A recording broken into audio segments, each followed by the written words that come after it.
Welcome back to my channel. আজি মই আপোনালোকক লৈ যাম এটা ধুনীয়া ৰাস্তাৰ ফালে, যিটো ৰাস্তা সোণাপুৰৰ পৰা হাটগাঁৱলৈকে সংযোগ কৰিছে। আহক মোৰ সৈতে যাত্ৰা আৰম্ভ কৰোঁ। এতিয়া আমি ৰাইট চাইডে টাৰ্ণ ল'ম আৰু অলপ আগলৈকে গৈ আমি টিকাৰু এয়াৰফ'ৰ্চ ষ্টেচন পাম।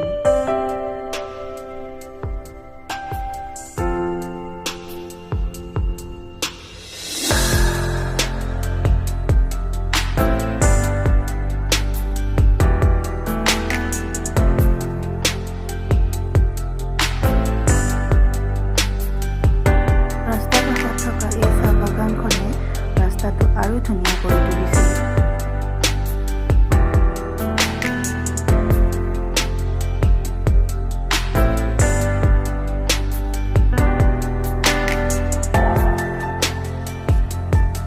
ৰাস্তাটোৰ সোমাই গৈ থাকোঁতে আপোনাৰ এনেকুৱা লগা নাই নে আমি যেন অসমৰ নহয় কোনোবা বেলেগ দেশত আছোঁ, কোনোবা বেলেগ ঠাইত আছোঁ।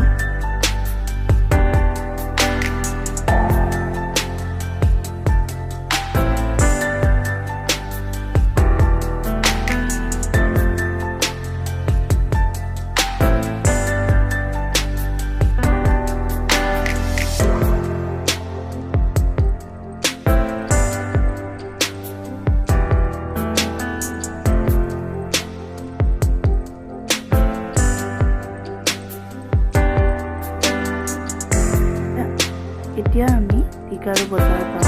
এখন টিকাৰু বজাৰ আৰু অলপ আগলৈকে গৈ ৰাইট টাৰ্ণ ল'লে আমি টিকাৰু ৰেল ষ্টেচন পাম। এইফালেদি ৰাইট টাৰ্ণ লৈ সোমাই দিলে আমি টিকাৰু ৰেল ষ্টেচন পাম।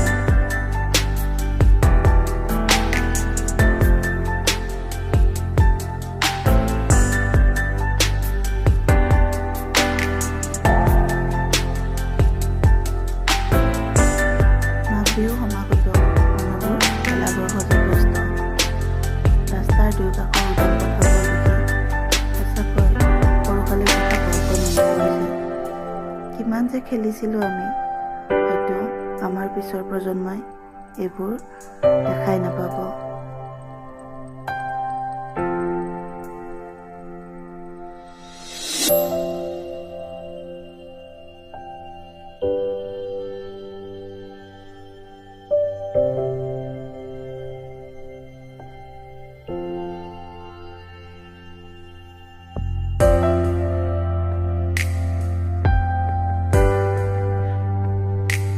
এইখন ফাৰ্ম হয় চাগে, আমি ভালকৈ দেখা নাপালোঁ, তথাপিও অনুমান কৰিছোঁ।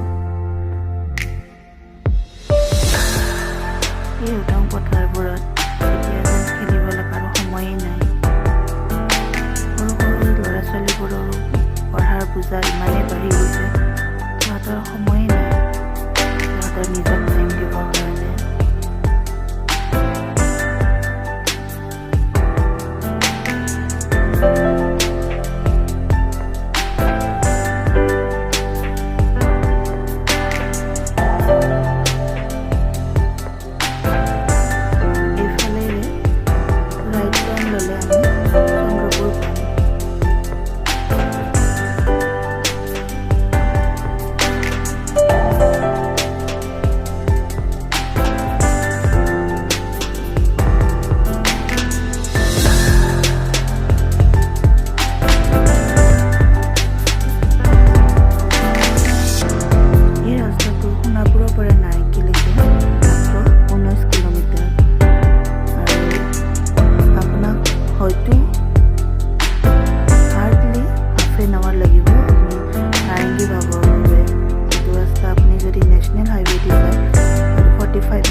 প্ৰকৃতিৰ এনেকুৱা ৰূপ আমি এতিয়াও দেখিব পাই আছোঁ।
এতিয়া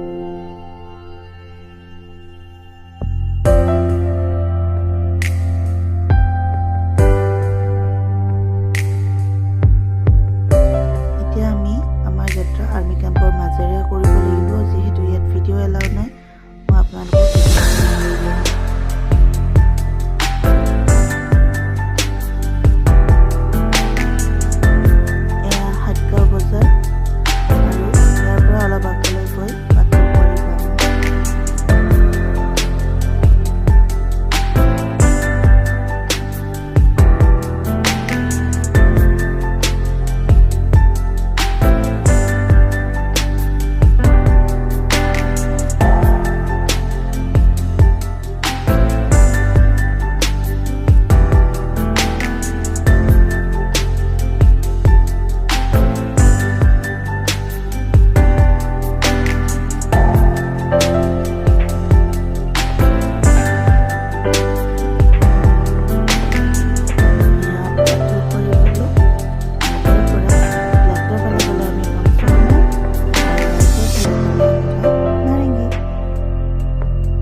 চাই কেনে পালে কমেণ্টত জনাব।